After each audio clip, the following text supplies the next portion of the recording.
Kumbhakarna technocrat था, technology जानता था वो। यूपी की राज्यपाल आनंदीबेन पटेल अपने इस दावे के बाद सोशल मीडिया पर वायरल हो गईं। उत्तर प्रदेश की राज्यपाल ने रामायण में रावण के भाई कुंभकर्ण को लेकर बड़ा दावा कर दिया। उन्होंने कहा कि लोग कहते हैं कि कुंभकर्ण 6 महीने तक सोता था, लेकिन ये गलत है।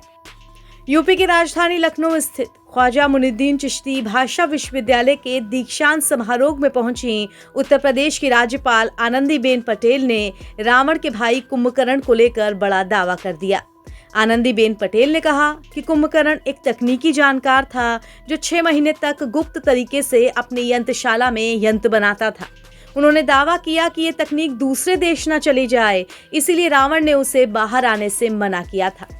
अब आनंदीबेन पटेल का ये भाषण सोशल मीडिया पर खूब वायरल हो रहा है। जब आप राम और रावण का युद्ध देखते हो तो कितनी प्रकार की टेक्नोलॉजी उसी समय उसके पास थी, लेकिन हमें पता नहीं है। और हमारे सामने ये रखा गया है कि भाई कुंभकर्ण तो 6 महीना सोता रहता था और 6 महीना ही जगता था। क्या ये सही है?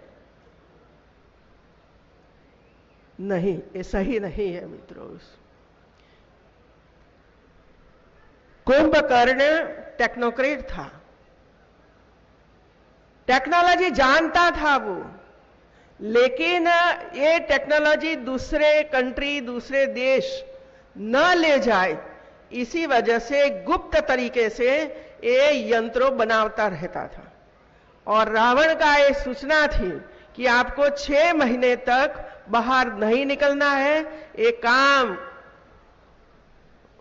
बैठकर यंत्रशाला में बैठकर करना है और 6 महीने के बाद बाहर निकलना है। और हवा ऐसी फैलाई थी कि कुंभकर्ण 6 महीना सोता था और 6 महीना ही जगता था।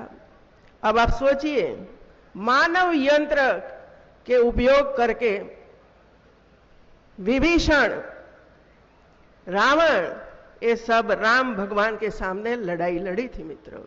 ये नॉलेज हमारे पास था मित्रों, इंडिया में था। दरअसल यूपी के राज्यपाल सोमवार को ख्वाजा मुइनुद्दीन चिश्ती भाषा विश्वविद्यालय के 9वें दीक्षांत समारोह में पहुंची थी।